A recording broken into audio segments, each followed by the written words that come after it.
오늘은 출애굽기로 이제 넘어갑니다. 이제 넘어가서 모세에 대해서 이야기를 해보겠는데, 모세에 대한 이야기가 많기 때문에 두 번에 나누어서 모세의 일생과 그다음에 모세를 통하여 우리가 신앙 안에서 배울 점들을 한번 살펴보도록 하겠습니다. 오늘은 모세의 출애굽, 모세가 태어난 때부터 출애굽을 해가지고 시내산에 도착해서 시내산을 출발하기 전까지, 거기까지 상황을 우리가 한번 살펴보겠습니다. 우리가 잘 아는 이 모세의 나이는 120살이죠. 120살까지 살다 죽었는데, 그 여정에 아마 3분의 2부터 아마 시작이 될 것 같습니다. 그림을 또 우리가 함께 몇 개를 좀 보시겠습니다. 1600년대에 지은 그림인데요. 이 모세가 태어나서 애굽에 석 달을 숨기다가 어머니 요게벳이죠. 모세를 더 이상 숨겨둘 수가 없어서 나일 강가에 갈대 상자를 만들어서 이렇게 떠나보내는 장면을 그린 겁니다. 그 다음 그 떠나버린 그 아들을, 이 바로의 공주가 그 그림을 보고 아이를 보고 건져내는 장면입니다. 이런 장면들이 그 외에 많이 있어요. 또 어떤 그림을 보니까 상당히 좀 약간 선정적으로 바로의 공주가 정말 목욕하는 그런 장면들도 막 나오고 있는데, 그런 거는 조금 뺐습니다. 그 다음 이제 왕궁에서 바로의 딸이 모세를 데려다가 양육하고 가르치는 그런 그림들이 여기에 있습니다. 그 다음에 이제 그 중간에 또 다른 그림들이 있는데 좀 점핑을 해가지고 모세가 이제 출애굽을 해서 홍해를 건너는 모세와 그 일행들, 이제 오른쪽에는 홍해를 건너는 장면이었다면 왼쪽에는 바로의 군대가 따라오다가 물에 빠지는 장면들을 그림을 그리는 겁니다. 1400년도에 그림을 그렸네요.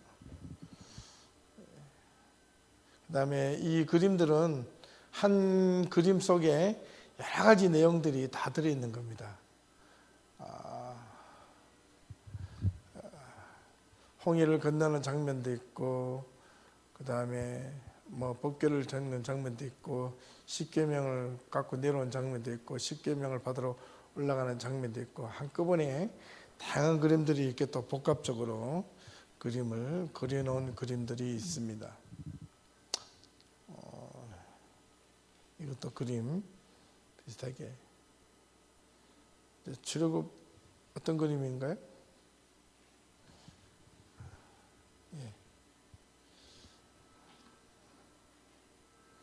그 다음에 이것도 역시 하나님 앞에 하나님을 만나는 장면, 일대기를 이렇게, 이거는 이제 출애굽하는 장면들, 야곱의 우물들, 뭐 이런 식으로 한 그림 속에 여러 가지 사건들, 내용들을 이렇게 복합적으로 그려놓은 그림들이 또 그 당시에 유행했던 1400년대에, 자 이번에는 십계명을 받으러 하늘을 이제 올라가는 장면들.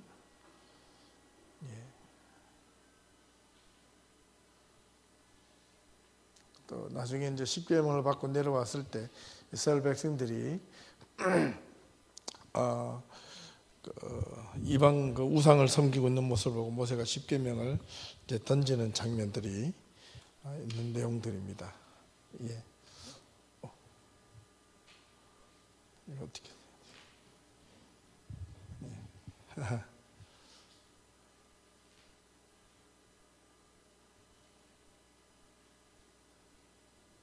눌러주면 될 것 같아요.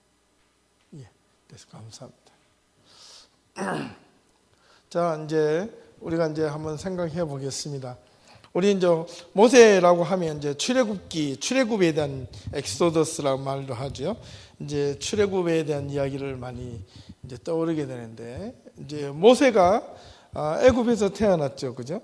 이제 우리가 지난번에 이제 요셉을 알지 못하는 바로의 새 왕이 일어났을 때 이스라엘 백성들이 가나안 땅에서 애굽에 내려가서 정착하며 살게 되는데 그 인구가 점차 늘어났더라. 근데 요셉을 알지 못하는 새 왕이 일어났을 때, 근데 그 왕은 누구냐면 애굽의 왕인데, 애굽의 이집트의 그 왕조가 보면 한 왕조가 몰락하고 다른 왕조가 새롭게 생겼었던 그 당시가 요셉을 알지 못하는 새 왕, 이렇게 기록이 되어 있는 겁니다. 그래서 이집트 왕조사를 이렇게 공부를 해보면 요셉 당시에 있었던 왕과 요셉을 알지 못한 새로운 왕이 나왔을 때 그 왕은 계보상으로 이렇게 전혀 다른 왕들이 또 계승을 하는 장면입니다. 모세가 태어났을 그 당시에는 이미 이전에 요셉을 알지 못하는 새로운 어떤 왕조가 태어난 지 한참 뒤에였고요. 그 다음에 거기에서 이스라엘 백성들이 그 애굽의 노예가 되어서 온갖 고생과 수고를 하고 있던 차들이었습니다. 그 장소가 아마 이 고센 지방이라고 하는 이 전체에서 아마 이제 흩어져서 살았던 것 같습니다. 그렇게 되었을 때 이제 이 이스라엘 백성들이 우리가 잘 아는 내용들, 사람들이 점점 이스라엘 백성들이 늘어나자 애굽에서 정책적으로 그 노예의 자손들 가운데 어린아이의 남자아이들 같은 경우에 태어났을 때 이렇게 사내아이 같은 경우는 빨리 이제 죽여버리고 여자아이 같은 경우는 살려두게 하는 그런 정책을 폈는데, 그때 마침 한 아이가 태어났는데 그 아이의 이름을 아직 붙이지 않았죠. 예. 그래가지고 아이를 태어났는데 그 당시 애굽의 정책에 따라서 이 아이를 산파라든가 사람들이 보고 죽여야 되는데 죽이지 않고 석 달을 숨겼습니다. 참 대단하죠, 그죠? 한번 상상을 해보십시오. 사내아이 울음소리와 여자아이의 울음소리가 아마 다를 텐데 그 아이를 석 달 동안 숨겼을 때 부모의 마음은 어떻게 했겠습니까? 언제 잡혀올지도 모르고 언제 죽을지도 모르는 이 아이, 점점 아이가 석 달 정도 자라니까 이제 더 이상 키울 수가 없었나 봅니다. 그래서 할 수 없이 이 아이를 어떻게 죽일 수는 없고, 그래서 강가에 풀어놓으면 누군가가 데려가겠지. 어떻게 보면 강에 이렇게 풀어놓는다는 것도 우리가 생각해보면 그 아이를 버리는 거잖아요.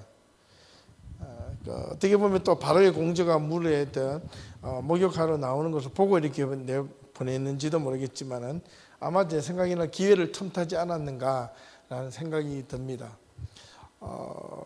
그래서 이제 이스라엘 백성들이 많은 아이들이 죽어가는데 그 중에 한 아이가 구사일생으로 바로의 공주의 도움을 받아서 왕궁에 들어가게 되고 왕자가 되죠. 입양이 되고 40년 동안 생활을 하다가 이제 광야로 이제 이스라엘 백성들을 고난당하는 한 장면을 보고 애굽 사람을 쳐 죽여서 그로 인하여 도망을 가게 되는 거죠. 광야로. 근데 한번 생각해 보세요. 조금 궁금하지 않으세요? 아무리 그 입양된 왕자라고 하지만은 자기의 그 애굽 사람 한 사람을 쳐 죽였다고 해서 이 사람이 도망갈 만큼 그런 신분적으로 어떤 그런 적으로 상당히 이렇게 불안한 존재였는가라고 생각하면 좀 아닐 거예요, 아마. 그죠? 성경이 있으니까 그렇게 믿지 하는 것보다는 조금 다른 각도에서 여러분 한번 생각해 보시면 아마 좋을 것 같습니다. 광야에 40년 동안 있다가 미디안 제사장인 그 이드로의 도움을 받아서 40년 동안 광야 생활을 하게 되고, 거기서 다시 이드로의 장인 이드로의 아내와 결혼을 해서 이제 두 아이를 낳죠.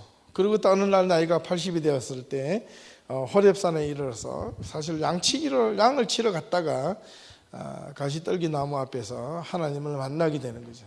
그때 이제 본격적으로 소명을 받아서 이제 애굽으로 가서 이스라엘 백성들을 데리고 나오는 장면들이죠. 그로부터 시작되는 것이 이제 출애굽, 우리가 잘 아는 내용들입니다. 자, 출애굽의 예정은 우리가 한 2, 3년 전 우리가 한번 구약 성서 배경사를 공부할 때 한번 했던 것 같아요. 기억을 좀 더듬어 보면 다음에 또 기회가 되면 한 번 더 하기라고, 이렇게 고선 땅을 건너서 이제 홍해가 밑으로 건넜다 이렇게 건넜다 여러 가지 설이 있는데, 여하튼 이 홍해 줄기를 건너서 이제 이렇게 남쪽으로 내려오는 겁니다. 시내산이 여기에 보통 있다고 하는데, 신광야에 있는 시내산의 어떤 자는 시내 광야가 이제 위쪽이란 말도 있고 다양한 위치가 다릅니다. 그놈은 어떻게 됐든 문제가 큰 문제가 아니고 하나님께서 이렇게 일러 엘림, 마라, 엘림, 그 다음에 르비딤을 지나서 시내산 앞까지 왔습니다. 고대한 땅에서 출애굽을 해가지고 시내산에 오기까지 약 걸린 기간이 오늘 성경에 읽었던 대로 3개월 정도 걸렸습니다. 그래서 시내산에서 한 1년 정도 머물고요. 그다음에 1년 뒤에 출발해서 시내 광야에서 가데스 바네아까지 약 3개월. 그 3개월까지 도착해서 가데스 바네아에서 12정탐꾼을 가나안 땅으로 보내죠.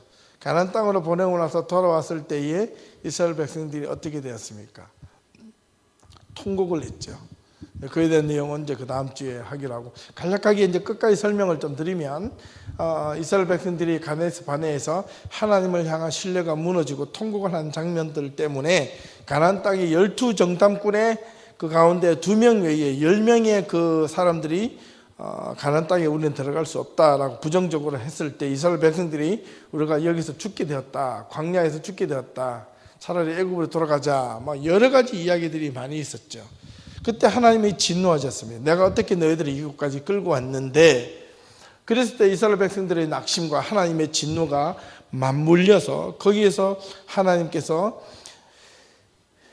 가데스 바네아에서 선포하시기를 1년 6개월 동안 끌고 왔던 너희들 가운데 애굽에서 태어난 나왔던 사람들 20세 이하 그리고 외에 그 이상의 사람들은 광야에서 다 죽을 것이다.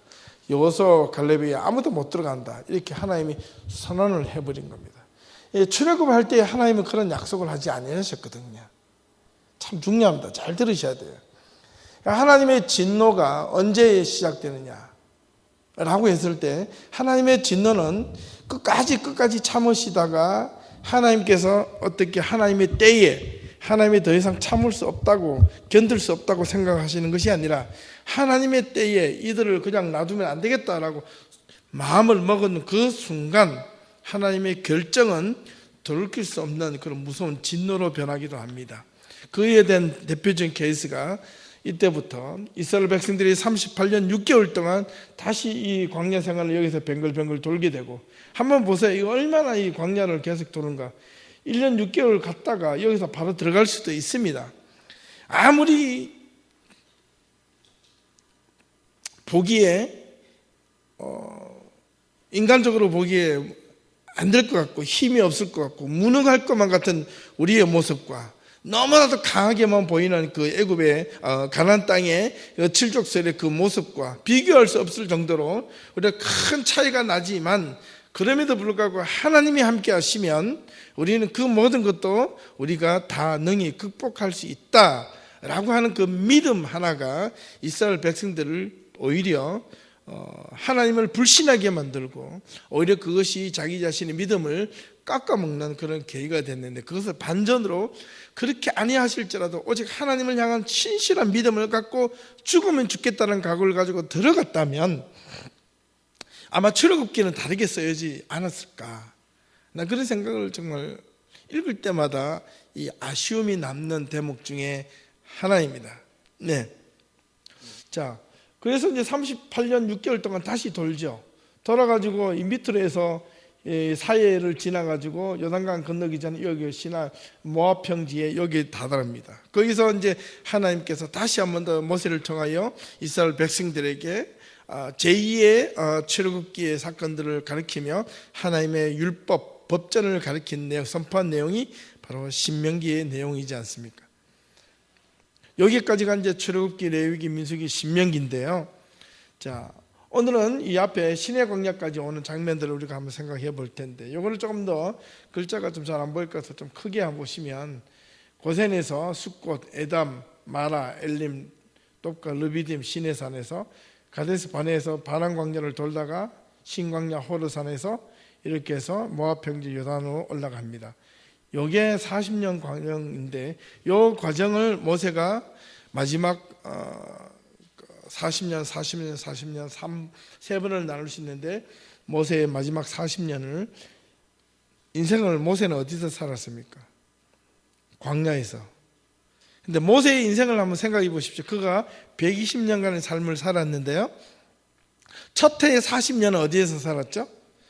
왕궁에 살았죠. 석 달을 엄마 품에 있다가 이제 떨어져서 엄마라 부르지 못하고 그죠? 홍길동처럼 그렇게 사는 겁니다. 비록 신분은 왕자이지만은 부모의 곁을 떠나서 이제 살게 되는 40년의 왕궁 생활을 살다가 그 다음에 나머지 40년을 또 어디에서 삽니까? 또 광야죠. 그래서 광야에서 하나님의 부름을 받고 애굽으로 돌아갑니다. 그래서 이스라엘 백성들 돌아와 데리고 나와서 다시 40년을 또 어디에서 살죠? 모세는 또 광야입니다. 모세의 인생은요 120살 가운데 그 인생의 80살을 어디에서 살아요? 광야에서 사는 거예요. 생각해 보십시오.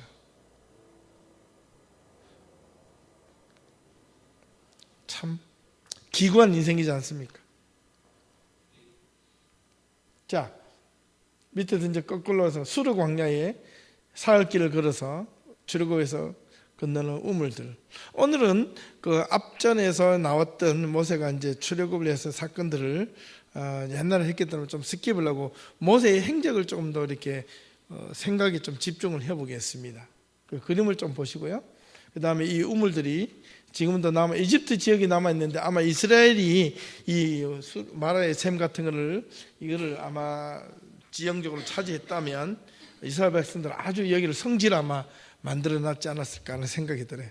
지금 뭐 애굽 땅에서 그냥 쓱 지나가는 사람들의 그냥 터로 그냥 관광지도 아닌 관광지 같은 그런 모습으로 이렇게 만들어놨습니다. 이게 신광야 엘림과 르비딤 사이인데요. 보세요. 엘림과 르비딤 사이 지금 광야로 해서 마라부터 해가지고 에담에서 마라부터 쭉 이게 이제 거의 다 이제 광야인데요. 이 광야의 모습이 대부분이 어떤 모습이냐면 이런 모습들입니다. 지금은 이렇게 아스팔트가 쫙 깔려가지고 성지순례 하는 사람들은 가기 편합니다. 자동차 타고 싱 하면 한 2시간 만에 가요.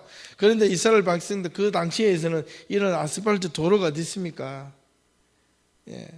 출애굽했을 때 달구지를 끌고 염소를 끌고 애기 업고 짐 들고 그렇게 가야 하는 하루에 그런 사람들이 대회를 또 뭐 이렇게 맞춰서 가는 것도 아니고 그냥 우르르 그냥 이렇게 오합지졸처럼 막 나와야 되는데 하루에 몇 킬로를 갈 것 같아요.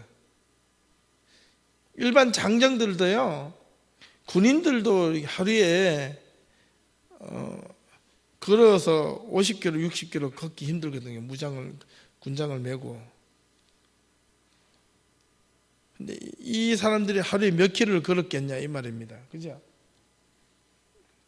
성경에 있는 내용들하고 우리가 실제의 모습하고는 조금 차이가 있을 수가 있어요.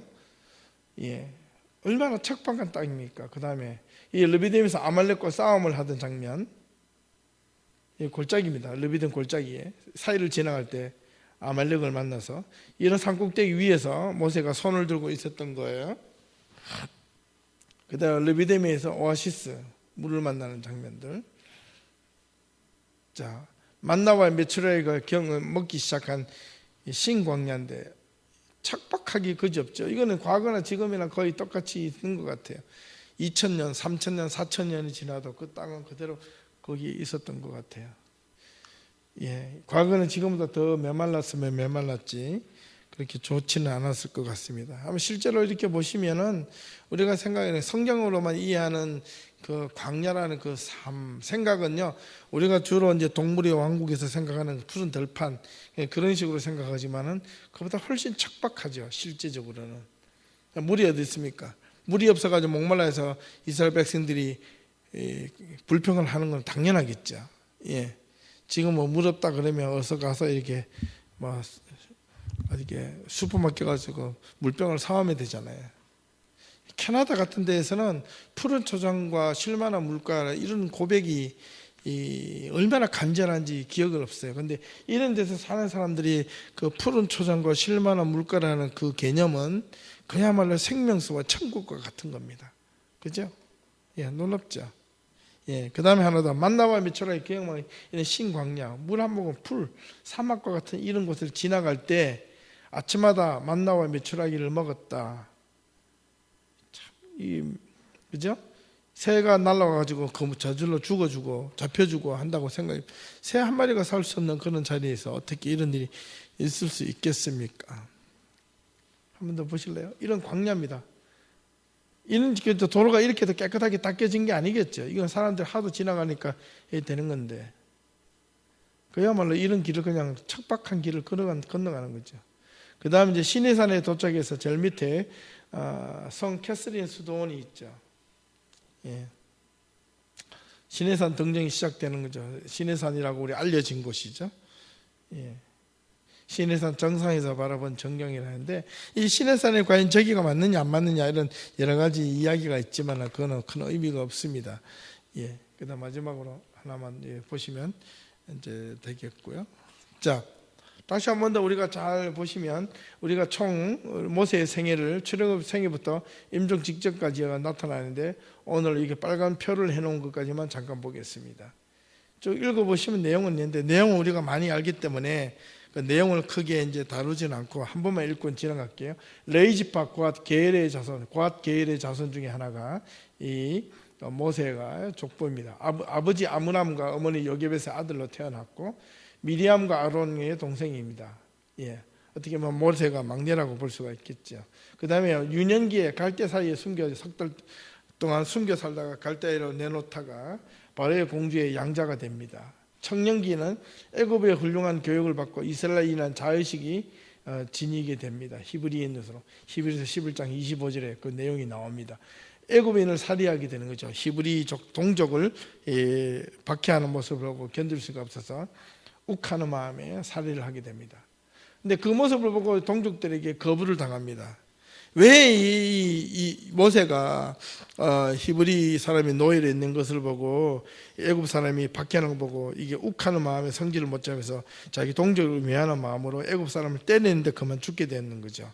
그러고 나서 히브리인들이 내가 너를 도와줬다, 감사합니다, 이렇게 하지 않고 왜 히브리인들은 모세를 오히려 저렇게 모세를 이렇게 동족들이 거부를 당하고 도리어 이렇게 욕을 얻어먹게 되었을까요?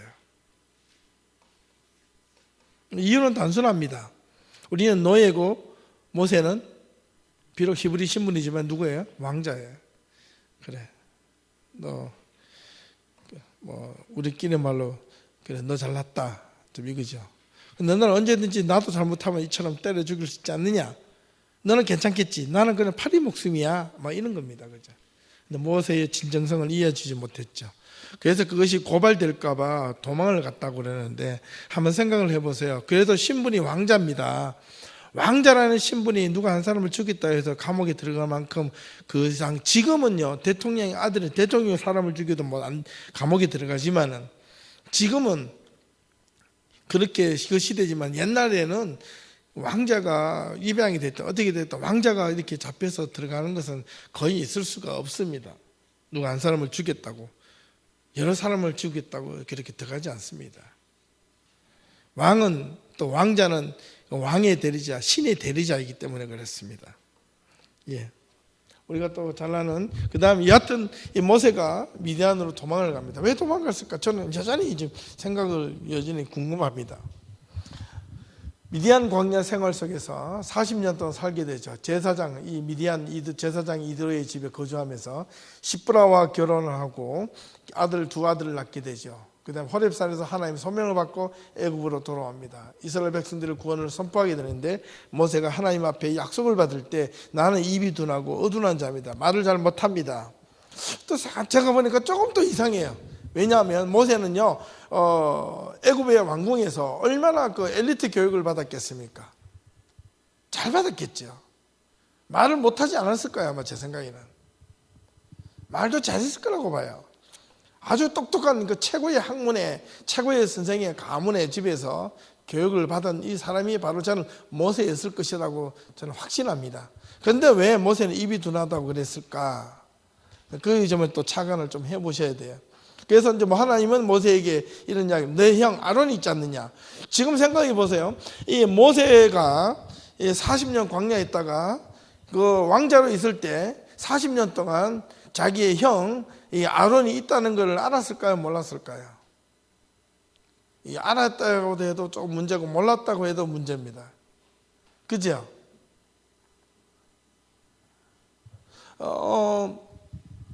왜냐하면 자기는 왕자의 신분이기 때문에 자기 친형이 아론이라 할지라도 아론과 관계를 하거나 내 집에 찾아가서 같이 놀거나 그렇게 할 수 없는 신분상으로 엄청난 차이가 있는 그런 집안이죠.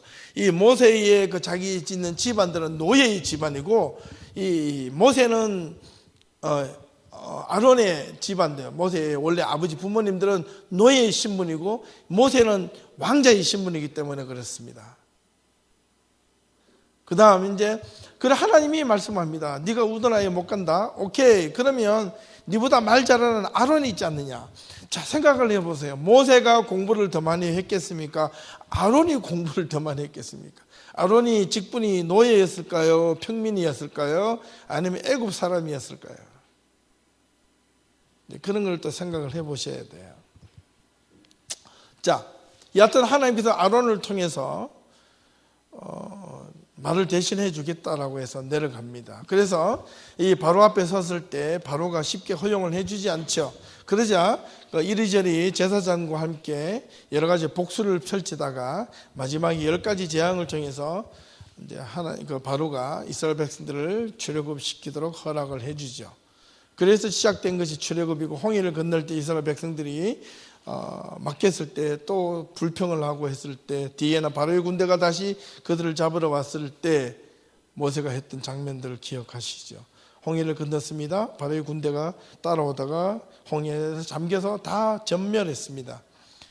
이쯤 되면 저는 같으면 이스라엘 백성들이 야, 정말 하나님이 살아계시는구나 라고 생각해서 끝까지 모세를 신뢰하고 따라갔을 텐데, 강야로 들어가자마자 바로 마라를 만나는데 쓴물, 목이 말랐을 때 쓴물 앞에 물을 마시려면 물이 쓰다 이렇게 했습니다. 마라라는 뜻은 쓰다라는 뜻이니까.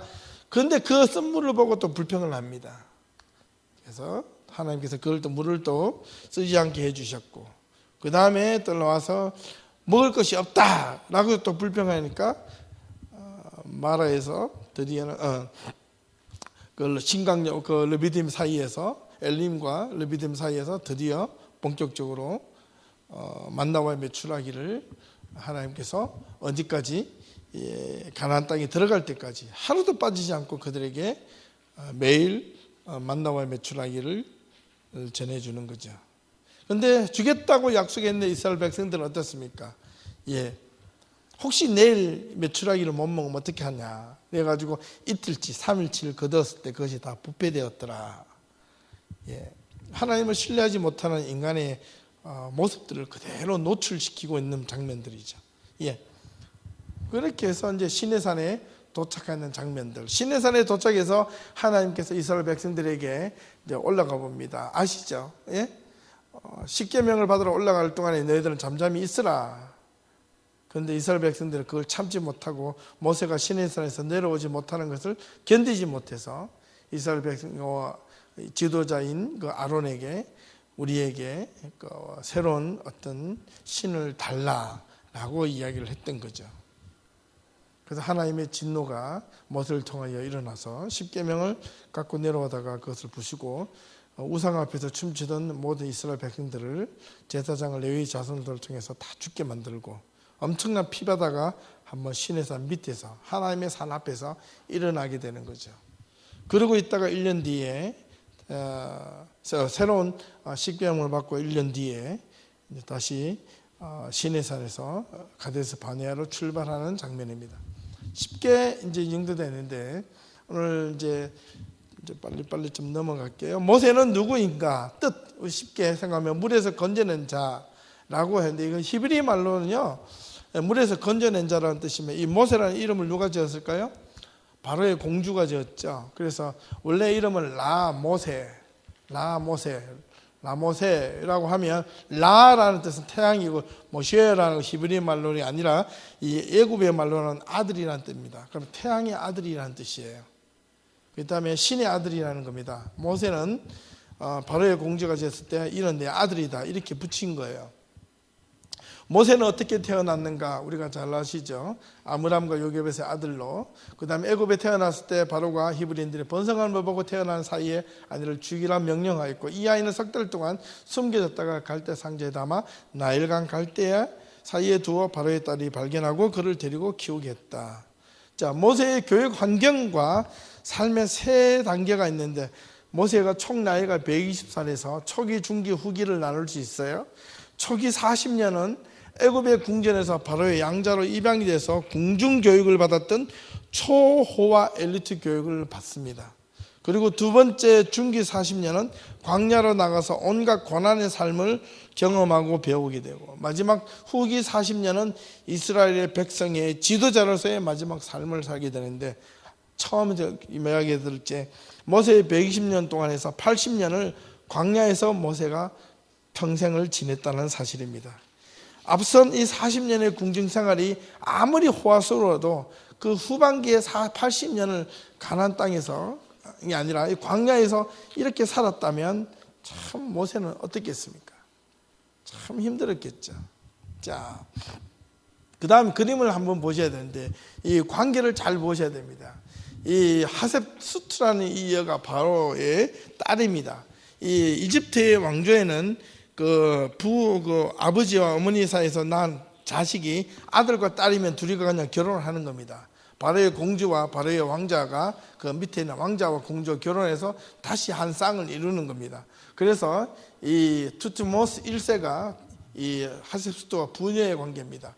투트모스 2세라는 이 애굽의 왕조가 이게 부자의 관계인데, 이 둘이가 부부가 되는 거예요.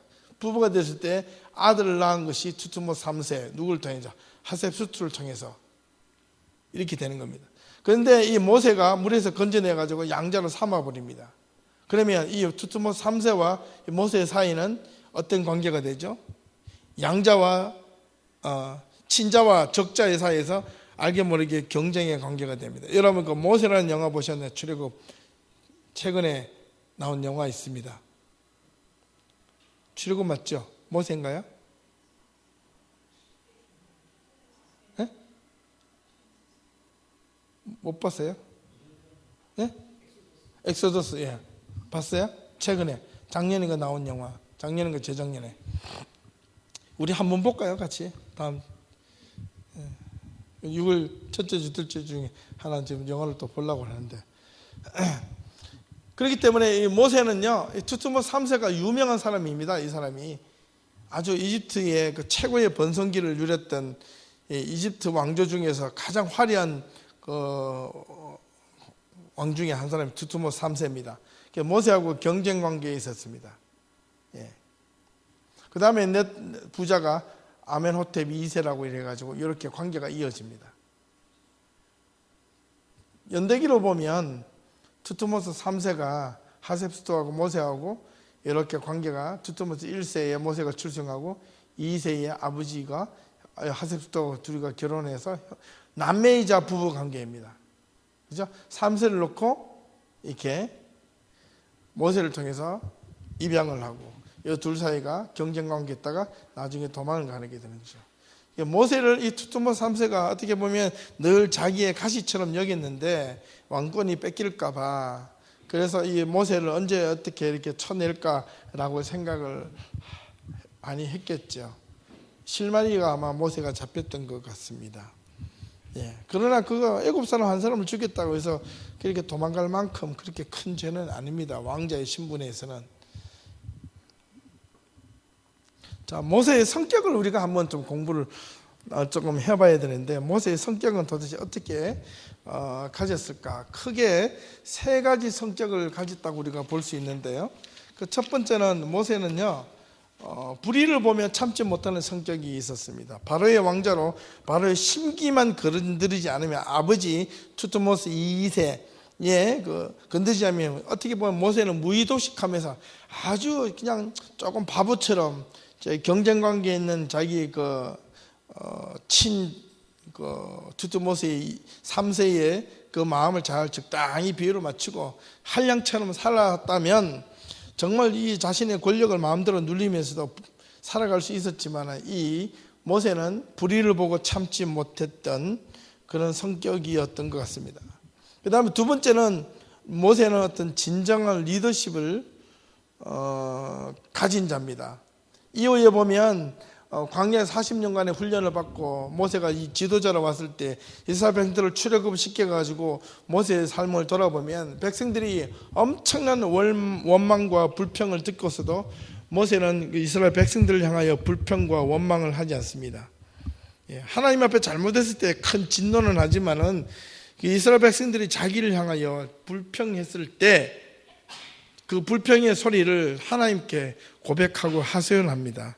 그가 가지고 있던 그 무소불위의 권력, 제사장과 지도자와 재판장의 권력들을 그가 계속 가지고 있지 않고 네가 그렇게 하다가는 네가 건강이 심지 않쳐서 죽을 것이다, 힘들 것이다 라고 자기는 그런 권유를 해주자 모세가 시스템을 재편을 했죠. 10부장, 50부장, 100부장, 1000부장으로 다 권력을 나누어 줬습니다. 그렇기 때문에 그가 이스라엘 백성들이 불평을 가질 때마다 설득을 시켰고 하나님을 위해서 하나님께 그들을 위해서 간구하였고 그가 가진 권력들 제사장의 누구에게? 아론에게, 그 다음에 그 재판은 누구의 1000부장, 100부장, 10부장에게 다 나누어 줬다는 겁니다. 그는 오직 그가 해야 될 역할만 감당했던 것이 바로 진정한 리더십을 가진 자가 바로 모세였다. 세 번째는 원칙주의자와 행동주의자였다. 원칙이 한번 섰다고 생각하면 모세는 뒤로 돌아다 보지 않았던 자입니다. 모세는 죽어서 천국 간다 이런 이야기를 단 한 번도 한 적이 없습니다. 모세는 늘 언제나 하나님에서 소명을 받았을 때 모세의 평생의 목적은 이스라엘 백성들을 이끌고 어디로? 가나안으로 들어가는 거였습니다. 눈에 보이는 어떤 이렇게 패러다이스가 들어갈 거라고 믿었고 그걸 향하여 이스라엘 백성들이 계속해서 훈련을 시켰는데 현실은 어떻습니까? 현실은 그가 그리던 패러다이스가 아니고 광야였던 와일드 필드, 이 광야라는 거예요. 광야로 점점 끌고 들어가니까 더 한가운데로 광야의 중심으로 끌고 들어가니까 조금만 지나면 한 달이면 어떤 푸른 초장이 나오겠지, 2달이면 나오겠지, 3달이면 나오겠지 싶었는데 가면 갈수록 점점 돌아갈 길은 멀어지고 점점 깊숙한 광야로 들어갔을 때 여러분 생각해 보십시오. 저 지도자가 맞아? 백성들은 그렇게 의심을 하지 않을 수가 없겠죠. 그래서 불평을 하는 겁니다. 그러나 그 불평을 하지 않고 묵묵히 끝까지 따랐던 이 이스라엘 백성들 중에 두 사람은 누구였다 그랬죠? 여호수아와 갈렙이죠. 모세는 원칙주의자였습니다. 그 원칙이란 말은 뭐냐면 하나님께서 우상을 섬기지 말라 10계명을 갖고 오기 전부터 모세는 그 모든 하나님 외의 것은 다 버렸다는 겁니다. 하나님을 만나고 난 이후에. 원칙입니다. 그거는 변할 수 없는 원칙입니다. 변칙을 쓰면 안 돼요. 신앙인은 변칙을 쓰는 순간 신앙이 왜곡이 되어 있고 죽게 되어 있습니다. 그 다음에 행동주의자. 모세는요, 가야라 그러면 무조건 가는 겁니다. 구름 기둥이 끌고 가는 대로, 불 기둥이 끌고 가는 대로 가는 겁니다. 그 뒤를 돌아도 보지 않아요. 내일에 대한 어떤 염려와 걱정거리는 있을지언정 그냥 그걸 보고 그냥 가는 거예요. 그냥 행동으로 옮기는 겁니다. 정말 이 모세의 모습을 보면서 참 많은 것을 배우게 됩니다. 또 혹자들은 이 모세가 너무 성격이 급하다라고 하는데 제가 보기에는 꼭 그렇지는 않는 것 같아요.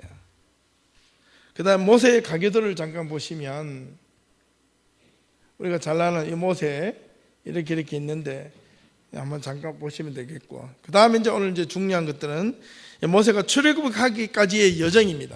여정인데 40년간 동안 모세가 궁중 생활을 거쳐 히브리인들을 죽였다는 이유로 광야로 도망갔다. 아까도 설명했지만 애굽 사람 한 사람 죽였다고 왕자가 도망간다? 한번 생각해 보자는 거예요. 여하튼 그것이 어떤 원인이 될지는 모르겠지만은 그것이 반드시 그것 때문에 간 것은 저는 아니었을 거라고 생각해요. 저는 오히려 하나님의 어떤 이끌림에 받아서 갔지 않았을까. 그게 동기가 되어 있을지언정. 그 다음에 두 번째, 광야에서 모세의 40년의 생활이 시작됩니다. 우리가 알기로는 40년간의 광야 생활이 시작됐다고 봤을 때 모세가 이렇게 스위치 전환을 하는 것처럼 왕자의 모습을 있다가 광야 들어갔다고 막 슬리퍼 신고 잘 다녔을 것 같아요.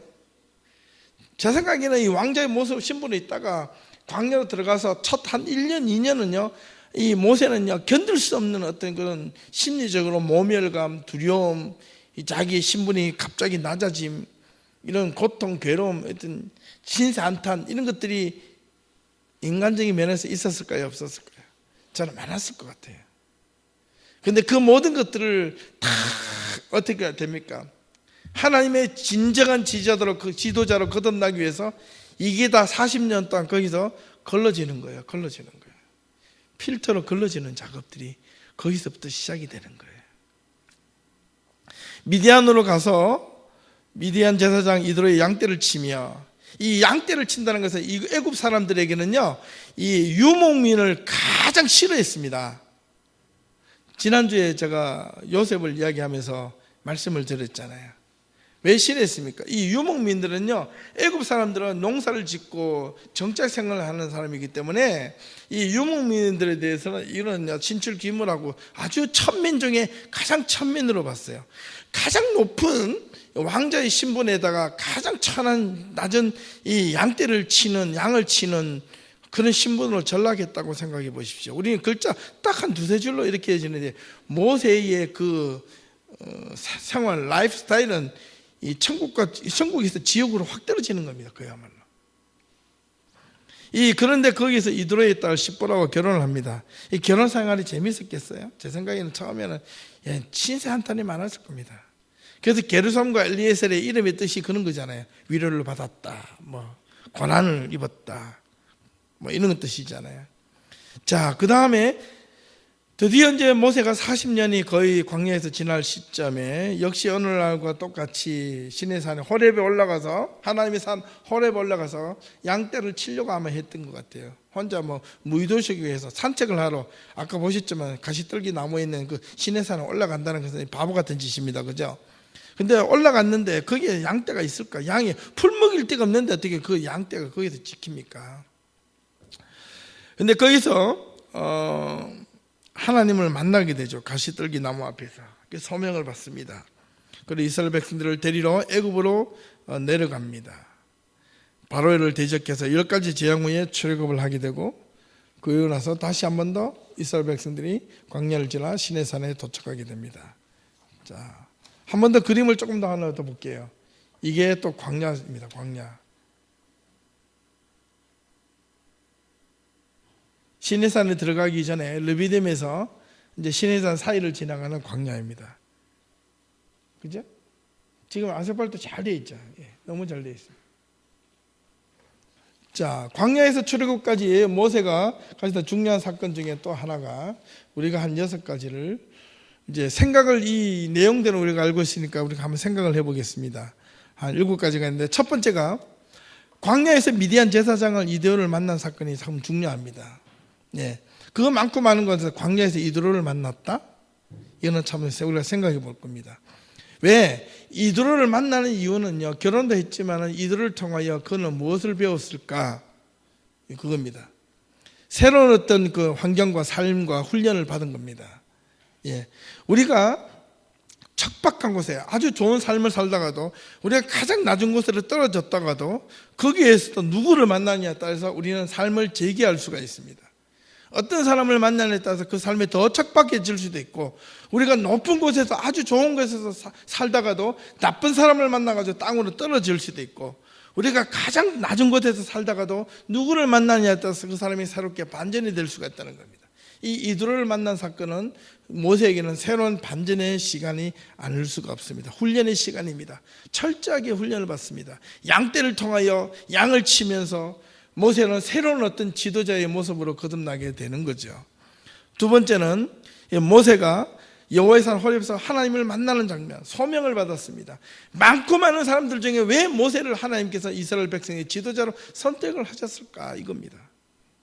그 이유는 부르짖는 이스라엘 백성들의 그 하소연 때문에 하나님이 너를 택했다라고 이야기를 하지만은, 이 모세는 광야에서 40년 뿐만 아니라 애굽에서 40년 동안 훈련을 양쪽 다, 이 천당과 지옥 사이의 모든 것을 경험해 본 사람입니다.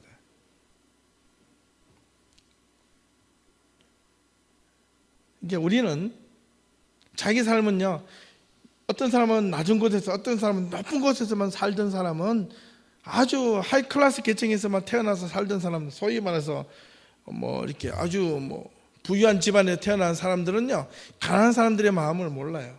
또 가난하게만 살던 사람들은요, 이게 조금 삶이 여유가 있는 사람들의 그 삶의 스타일을 이해를 못해요. 그렇기 때문에 성경에 있는 대로 비천에도 처할 줄 알고 부유함에도 처할 줄 아는 그런 라이프 스타일을 우리는 좀 견제를 해야 된다. 내가 삶이 여유로울 때, 저런 사람들이, 안타까운 사람들이, 여유가 없는 사람들의 마음도 이해해 줄 수 있고, 내가 여유가 없었을 때 나보다 여유 있는 사람들을 저 사람 저만한 여유 생각이 있겠지라고 이렇게 이해해 줄 수도 있는데, 많은 사람들은 뭐냐면 자기가 현재 갖고 있는 상황에 입각해 있으면 사람들을 평가하고 판단한다는 거예요. 이거는 좀 견제를 해야 된다는 거죠. 자, 이제 모세가 하나님의 소명을 받고 발 앞에 섰습니다. 여러분 상상을 한번 해보십시오. 40년 전에 모세는 어디에 살았습니까? 왕궁에 살았어요. 왕궁으로 돌아갔을 때 지팡이를 딱 들고 왕궁에 돌아가고 알지 못하는 왕 앞에 섰을 때 모세의 생각은 가면 어떻겠습니까? 마음속으로, 야, 저기가 내가 살던 집인데 40년 전에 저기가 내 자리였는데, 40년 전에 저 옷에 내 옷이었는데, 여러분 보니까 이렇게 하녀들이 있는데 쟤네들이 다 나를 섬겼는데, 근데 아무도 지금 자기를 섬겨줄 자가 없어요. 바로 앞에 선 사람은 자기 형과 모세 둘밖에 없습니다. 그가 의지할 곳이라고 지팡이 하나밖에 없어요. 그가 대적해야 될 것은 어마어마한, 눈에 보이기에 너무나도 엄청난 힘을 가진 자와 자기가 힘이라고는 어떻게 보이지 않는 하나님과 자기가 짚고 있는 지팡이밖에 없어요. 거기서 싸움이 시작되는 겁니다. 여러분, 신앙의 싸움은요 바로 여기서 시작되는 겁니다. 여러분, 믿음의 싸움은요 눈에 보이는 것과 보이지 않는 것의 싸움임을 저는 선포를 하고 싶어요. 이 자리에서 여러분들 눈앞에 보이는 이 현실이 암담하고 암담할지라도 뒤에 보이지 않는 백이 나를 지켜주신다. 내가 비록 지탱할 수 있는 것은 이 마른 막대기 지팡이 하나밖에 없지만 이 지팡이가 뱀이 되기도 하고 마른 막대기에서 살구나무 피기도 하는 그런 하나님의 기적을 믿었던 모세. 그러나 그것을 믿지 않았던 이스라엘 백성들은 그가 가지고 있던 수많은 애굽의 군대, 기병, 엄청난 힘을 가진 그 군대도 하나님의 능력 앞에서는 정말 종이작처럼 무너질 수밖에 없었다. 너무나 많은 사람들 그 현실에 매몰되어 있지만은 모세와 아론은 누구를 더 믿었다? 백을 믿었다. 메마른 지팡이 하나를 갖고 하나님 앞에 선포를 하고 마른 막대기 하나를 가지고 홍해를 가르고, 이런 기적이 누구 때문에 일어났느냐? 그들의 진정한 하나님을 향한 신뢰, 믿음이다. 이게 모세에게 첫 번째 주는 참 중요한 교훈 중에 하나입니다. 40년 만에 애굽 왕궁으로 돌아왔을 때에 이 모세의 심정 어떻겠습니까? 애굽의 왕자로서가 아니라 이스라엘의 지도자로 모세는 완전히 환골탈태해서 서는 모습입니다. 내가 저기에 부러움도 없고 내가 전에 옛날에 가졌던 그 미련도 추호도 없습니다. 그가 오직 관심은 어디에 있느냐? 비록 내 모습은, 내 옷은 누추하고 내가 짚고 있는 지팡이는 왕권을 향하는 홀은 아니고 비록 마른 막대기일지라도 이 마른 막대기가 애굽 왕자의 금으로 소배가 되어 있는 그 왕의 자리보다도 더 큰 힘을 발휘할 수 있다는 그 능력 앞에 서 있는 이 모세의 힘은 엄청나다는 겁니다. 거기서부터 전쟁이 시작되는 거죠. 여러분, 믿음의 사람들은요, 전쟁은 바로 이것입니다. 보이는 것과 보이지 않는 것의 싸움입니다. 보이는 힘과 보이지 않는 힘과의 싸움입니다. 여러분은 어느 걸 선택하시겠습니까? 우리 믿음의 사람들은 보이는 힘보다 보이지 않는 힘과의 승부를 걸어야 된다는 거예요. 근데 거기서 전쟁의 시작은, 서막은 이제 10가지의 재앙에서 시작이 되는 거죠. 이스라엘 백성들이 그거를 다 피해가지만은, 그러나 애굽의 사람들은 그가 가졌던 그 어떤 힘으로도 이 10가지 재앙을 피할 재간이 없었던 거죠. 그래서 출애굽을 하게 됩니다. 출애굽의 의미는 도대체 무엇일까요? 출애굽과 유월절이 주는 의미가 무엇일까요? 유월절. 왜 이스라엘 백성들은 2000년, 3000년이 지난 지금도 유월절을 지금 그들은 자기의 목숨처럼 자기 직장이나 자기 학교나 그 모든 것을 가지 않고 그들은 왜 유월절을 지금도 그들은 지킬까요? 우리 개신교 사람들은 신앙인들은 성금요일 날 또 예수님의 권한 40주간 금식 기간 동안 학교 가지 말고 금식 기도하라 그러면 하겠어요? 그죠? 예수님의 부활하는 그 예수 승천주일날, 예? 정말 여러분들 학교 가지 않고 그걸 기념하면서 직장도 가지 않고 지키라면 지키겠어요? 근데 유대인들은 지킨단 말이에요. 우리는 그런 절기들을 왜 이렇게 의미 있게 받아들이지 않고 유대인들처럼, 지금도 유대인들처럼 그들이 지키는 중요한 절기들을 자기 목숨처럼, 자기 직장보다도, 자기 학교보다도, 아이들 일반적인 교육보다도 더 먼저 그들은 그들의 신앙을, 그들의 절기를 그렇게 대를 이어가면서 지킬까요? 우리는 왜 그것을 지키지 못할까? 우리의 교회의 절기, 우리 신앙의 반성을 좀 해야 된다는 거죠. 그들은요, 당연하게 유월절 안 나와도요, 유대인들은 절기를 지키니까 안 나와요. 근데 왜 우리 개신교인들은 그에 대한 어떤 자존감을 가지고 우리 신앙의 그 절기를 지키면서 학교도 안 가고 그냥 직장도 안 가면서 그 절기를 의미 있게 지켜서는 안 되고 교회에 모여가지고 그것을 축제를 부리고 그리스도의 공동체 안에서 정말 믿음의 생활을 하고 감사를 누리고 함께 축제를 부릴 수는 없을까요? 홍해 사건이 주는 의미는 도대체 또 무엇일까요? 이게 다 하나님의 구원의 역사거든요. 보이는 것보다 보이지 않는 것이 더 힘이 있다는 하나님의 무언의 그런 능력을 우리에게 보여주신 사건이라는 겁니다. 그 다음에 6번째에 보면 광야로 나아가는 이스라엘 백성들, 그들은 왜 바로 애굽으로 그 가나안으로 들여보내지지 않고 왜 그들은 왜 먼저 광야로 내몰려졌을까 생각해 보셔야 됩니다. 시내산에 가서 10계명을 주기 위해서 그것만은 아니거든요. 왜 이스라엘 백성들이 하나님의 약속의 땅 가나안 땅으로 우리가 작정만 하면 45일만, 한 달 반 만에 저 북쪽을 향해서 올라가면 그 가나안 땅으로 바로 들어갈 수 있는데 왜 그들은 하나님은 그 길로 인도하지 아니하시고 왜 밑으로 광야로 1년 반 동안 돌리셨는가? 왜 그들은 약속의 땅으로 바로 들어갈 수가 없었는가? 이유는 무엇인가? 이거는 마지막 7번째하고 설명을 드릴게요. 시내산에 도착한 이스라엘 백성들, 10계명을 받으러 올라간 모세가 시내산에서 내려오지 않자 이스라엘 백성들은 행동은 어떻게 했는가? 왜 이스라엘 백성들은 행동을 그렇게밖에 할 수가 없었는가? 결론은 뭡니까? 불신.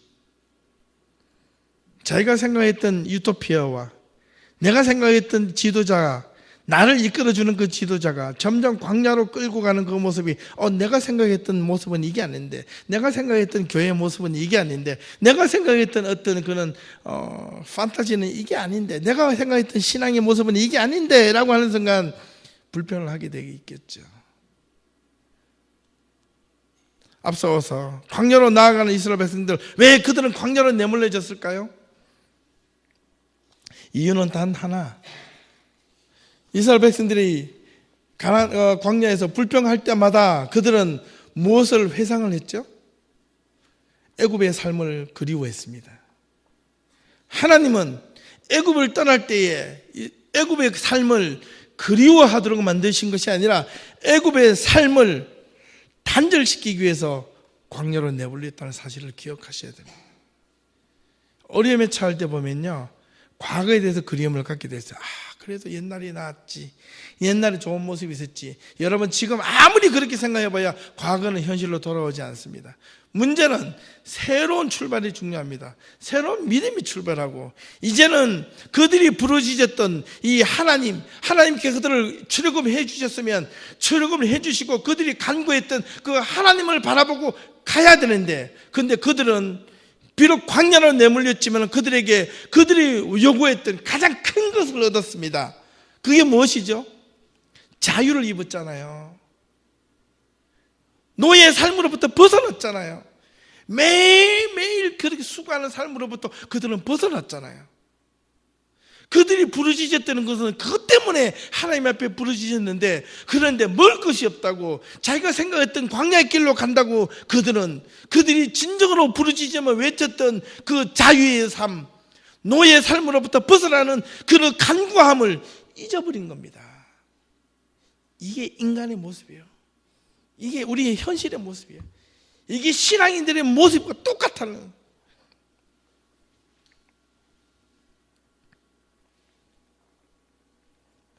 늘 이스라엘 백성들은 가는 곳마다 불평과 불만의 연속이었습니다. 그들이 원하는 삶의 방식과 다를 때, 홍해를 만났을 때 물이 없어 갈증을 느낄 때, 모세가 시내산에서 내려오지 않았을 때 그들은 언제나 마음을 돌려먹을 준비를 하고 있었다는 것입니다. 이게 무서워요. 이게 내가 언제든지 나의 지도자가 내가 원하는 대로 안 돌려갔어요. 나는 언제든지 마음을 돌려먹을 것이라는 이 생각이, 이게 인간의 본성입니다. 근데 모세는 묵묵히 하나님 앞에서 그럴 때마다 하나님과 싸움을 시작합니다. 근데 하나님께서, 모세가 가데스 바네에서부터 1년 6개월인데 거기에서 하나님이 모세를 통해서 모세야 참 이제 걱정이 돼, 이제 시작인데. 근데 그 형벌이 누구한테 돌아갑니까? 불평했던 이스라엘 백성들 스스로에게 돌아갑니다. 너무 안타까워요. 이스라엘 백성들은 너무 안타깝죠. 모두가 가나안 땅으로 들어갈 수 있는데, 여러분, 출애굽을 당했다고 모두가 가나안 땅으로 들어가는 건 아닙니다. 잘 들으세요. 모두가 신앙생활을 한다고 해서 하나님을 올바르게 믿고 하나님을 따라서 우리가 흔히 말하는 천국으로 들어간다? 아닐 수 있다는 거예요.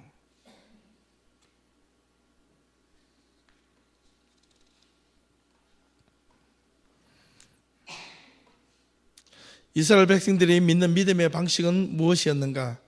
눈에 보이는 믿음의 방식, 이겁니다. 아까 말씀드린, 우리는 이것을 버릴 수 없는가? 버릴 수 있다면 이것이 진정한 믿음이다. 이것이 있다면 진정한 믿음이다. 여러분들 믿음은 눈에 보이는 걸 쫓아가는 건 아닙니다. 우리가 성경 말씀을 듣고 따라가서 말씀을 배운다는 이 자체는, 이게 기록된 우리가 알고 있는 이 기록된 이 내용들을 가지고 믿는 게 아니라고 제가 누차 말씀드렸습니다.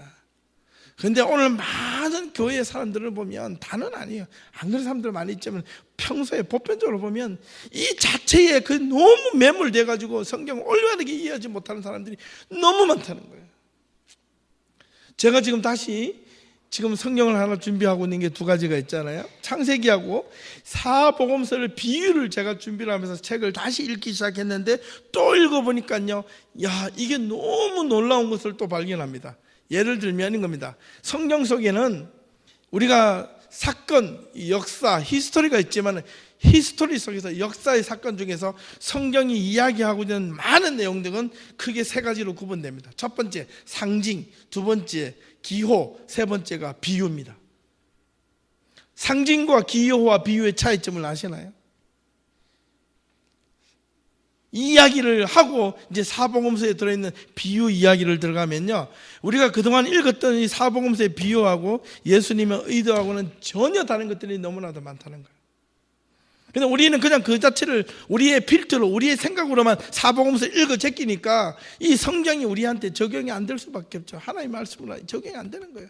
아무리 읽어도 안 되는 거예요. 그냥 우리가 믿는 사고의 틀 속에서 그냥 믿음 이것만 하니까, 내가 아무리 봐도 성경에 대해서 당연히 그렇지 씨 뿌린 자의 비유를 되니까 그 밭에 가서 씨를 뿌리면 되는구나, 이런 게 있는데 그게 아니거든요.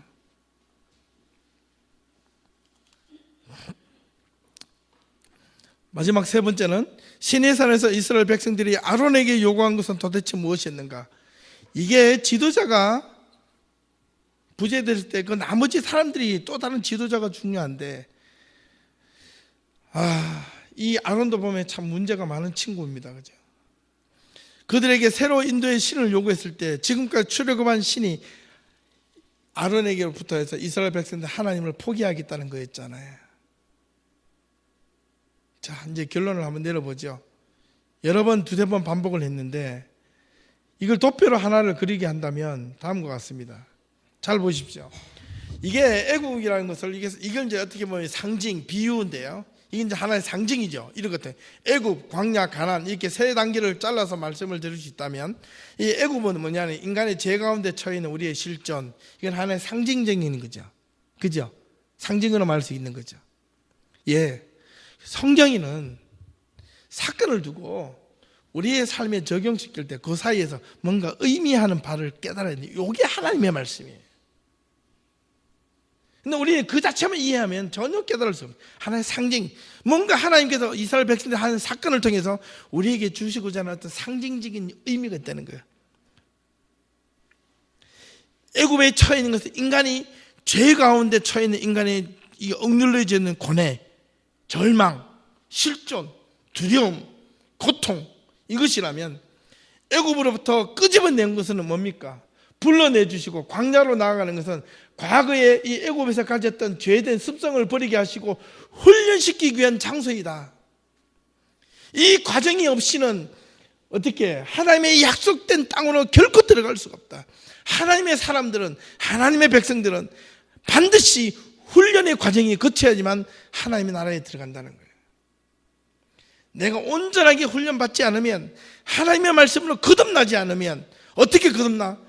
말씀으로 훈련받고 내가 인고의 시간을 거쳐서 내가 과거의 죄된 습성들을 다 벗어버리고 내가 하나님의 사람으로 온전하게 거듭날 때만이 가나안으로 들어간다는 거예요. 거듭나지 못하는 사람들이 누구였습니까? 불평했던 사람들, 원망했던 사람들, 현실을 보고 두려워서 과거로 돌아가려고 했던 사람들이 하나님이 그들을 향하여 뭐라고 해요? 너희들은 가나안 땅에 들어가지도 못하고 애굽으로 돌아가지도 못하고 광야에서 죽게 되리라. 하지만 20세 이하의 사람들과 광야에서 태어났던 사람들은, 지금 훈련을 받고 있는 사람들은 들어갈 것이다.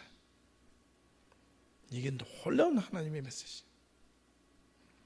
가나안 땅은 어디입니까? 하나님의 새로운 약속의 땅으로 인도함을 받고 거기에서도 그냥 우리 무의도시 가면 노는 게 아니라 여호수아에서 보면 다시 믿음으로 개척해 나가는 것이죠. 이게 큰 상징적인 의미가 있다는 거예요. 여러분, 신앙은 만만치가 않습니다. 현실과의 단절도 필요하고 현실과의 어떤 싸움도 필요하고 현실 앞에서 두려워 떨고 있는 나 자신의 용기를 북돋아주고 확신을 갖게 하는 게 이게 믿음인데요. 현실의 암담함 앞에서도 믿음을 가지고 나아가게 하는 것. 저는 보이거든요. 어떨 때 이렇게 사람들을 보면 보인단 말이에요. 제가 신기가 있어서 여러분들 보이는 게 아니고요, 내가 무당기가 있어서, 내가 무슨 점쟁이 끼가 있어서 여러분들 탁 볼 때마다 저러면 안 되는데, 저러면 안 되는데, 이런 느낌이 있는 게 아니에요.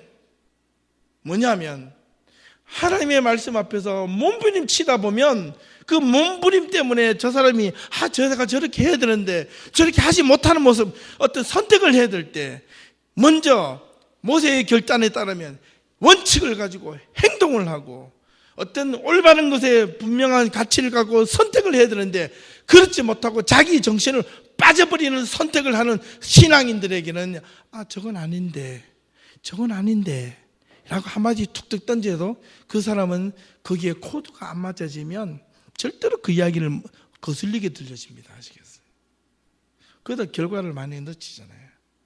제발, 그죠? 제발 여러분 부탁을 드릴게요. 여러분 아니라고 그랬을 때는 제 욕심으로 여러분들한테 그렇게 하는 게 아닙니다. 또 분명히 말씀드리지만 제가 신기가 있어서 여러분들을 그렇게 들여다보는 게 아니라, 여러분 말씀 앞에 몸부림치다 보면 그게 느껴집니다. 그게 느껴져요. 고난이 오더라도 무덤덤해져요. 하나님과 나와의 관계성 속에서 그것만 붙잡으려고 노력하지, 그러다가도 이 현실이 완전히 망해지고, 소위 말해서 우리 애들도 앞에 있지만 애들이 정말 하루아침에 아무것도 못 먹고 길바닥에 내앉는다 할지라도 하나님과 관계가 바르게 서 있다면 하나님 그렇게 갈게요. 가겠습니다. 이 고백이 있을 때 세상이 너를 엄습하지 못하고 세상이 너를 이기지 못한다. 그 말씀이 적용이 되는 거예요. 기억하십시오. 하나님은 우리의 간구를 분명히 들으시는 분. 애굽 사람이 애굽에 있을 때 히브리 사람들의 그 고통을 들으셔서 출애굽을 시켜주셨습니다. 그런데 이스라엘 백성들은 출애굽을 시켜줬는데 또 다른 불만 때문에, 고통 때문에 불만을 했습니다. 그러나 끝까지 믿음과 신뢰를 가지고 그분의 응답을 기다리는 그 신뢰, 고난과 역경이 있을지라도 하나님은 우리의 묵은 구습을 벗기 위하여 훈련시킨다는 사실, 그냥 끄집어 내주는 것이 아니라 묵어있는 과거의 습관들을 훈련시키는 과정을, 이 연단의 시간이 지나야지 점검이 나온다는 사실. 에베소서 4장 23절에서 24절이 있습니다. 우리 같이 한번 읽어볼까요? 시작. 너희는 유혹의 욕심을 따라 썩어져가는 구습을 쫓는 옛사람을 벗어버리고 오직 심령으로 새롭게 되어 하나님을 따라 의와 진리의 거룩함으로 지으심을 받은 새 사람을 입으라. 그런 사람들만이 가나안 땅에 들어간다는 거예요. 그러므로 성경에 보면 새 가죽은 새 부대에 새롭게 새로운 사람이 필요하다는 겁니다. 모세를 통하여 우리가 배울 수 있는 게 뭐겠습니까? 바로 모세는 이 부분에 대한 끊임없는 하나님과의 도전과 싸움이 시작됐습니다.